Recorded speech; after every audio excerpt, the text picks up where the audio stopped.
Good morning, children. Today we will start with the third chapter of history, religious synthesis. In this chapter, we will learn about the development of various religious movements that emerged in medieval India.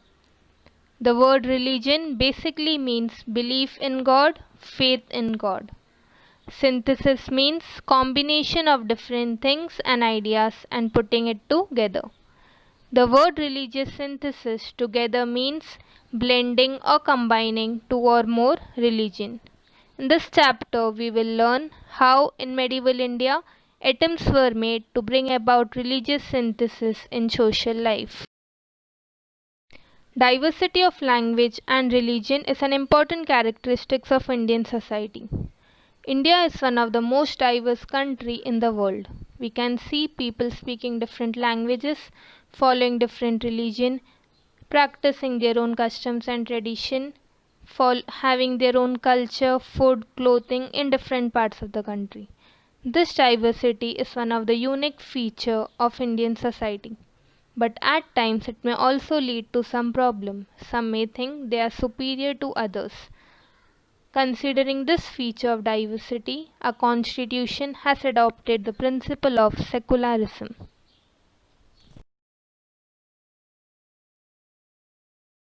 India is a secular country. Secularism refers to the separation of religion from the state.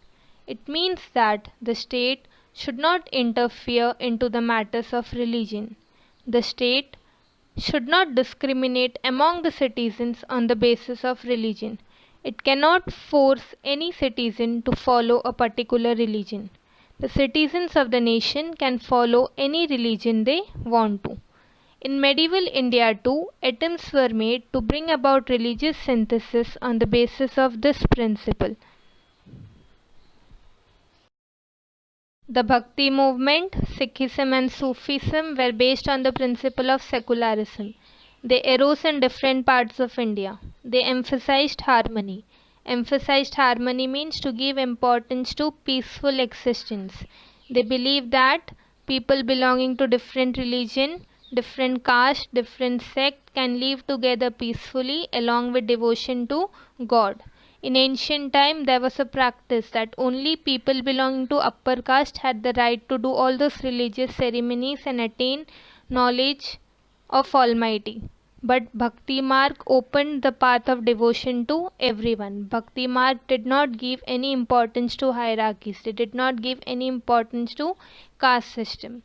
Also, the Bhakti movement used the common people's language instead of Sanskrit. They did not use Sanskrit. So, the people belonging to that region can use their own language. This also led to the development of regional languages.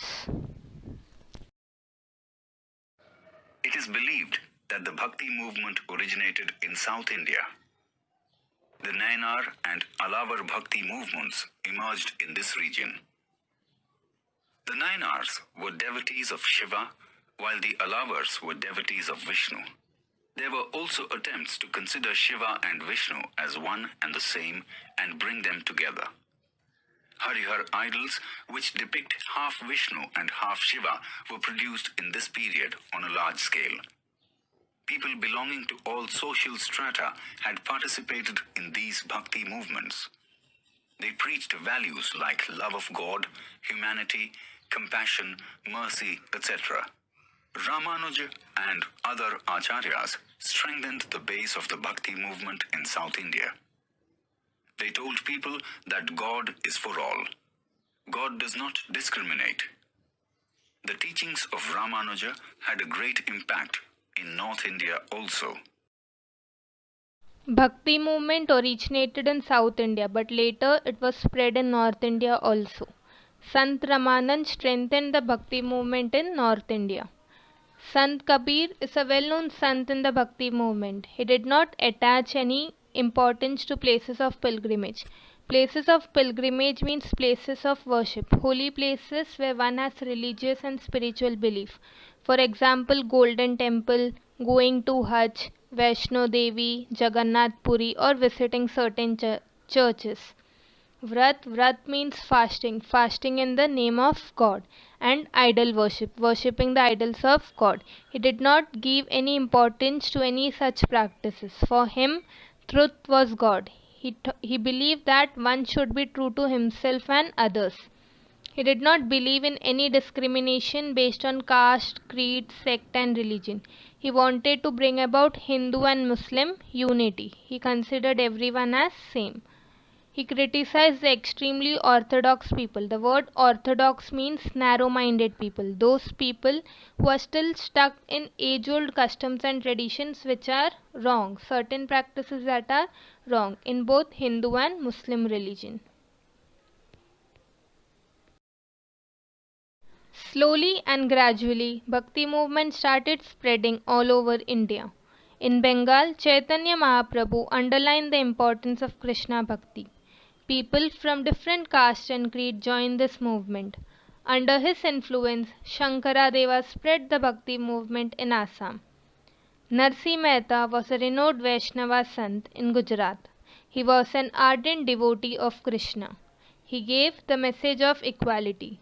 He is also known as the first poet of Gujarati language. Sant Mirabai belonged to a royal family of Mewar. She gave importance of devotion to Krishna. She renounced all the pleasures of the royal family and immersed herself in devotion to Krishna. Renounced means to give up. She gave up everything she was getting from her family and immersed herself in devotion to Lord Krishna. She composed devotional verses. Devotional verses means devotional poetries in Rajasthani and Gujarati language. This means that she had written many poetries in devotion to Lord Krishna. Her devotional verses give message of humanity, tolerance and devotion. Here we will see some other important Sant of Bhakti movement. Sant Sena was an influential Sant. Sant Rohidas was a great Sant. He gave message of equality and humanity. Surdas, a great poet of Hindi literature, composed the poetical work Sur Sagar. Devotion to Krishna is the subject of his work. Ramcharitramanas, a beautiful composition expressing devotion to Ram by Sant Tulsidas.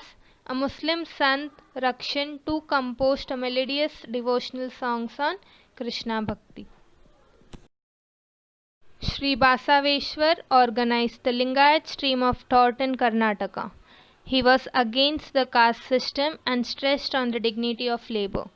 He also encouraged women's participation in his movement. His philosophical work, Work is Worship, is widely recognized.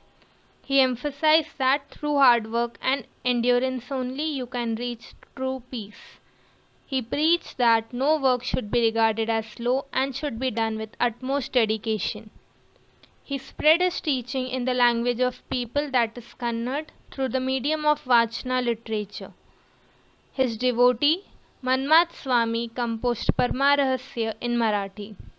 Pump and Purandas were the other great sons in Karnataka. Mahanubhav Pant. Mahanubhav Pant was founded by Sri Chakradhar Swami in the 13th century. Sri Govind Prabhu was the guru of Sri Chakradhar Swami. His followers included both men and women belonging to different caste and creed. He supported equality.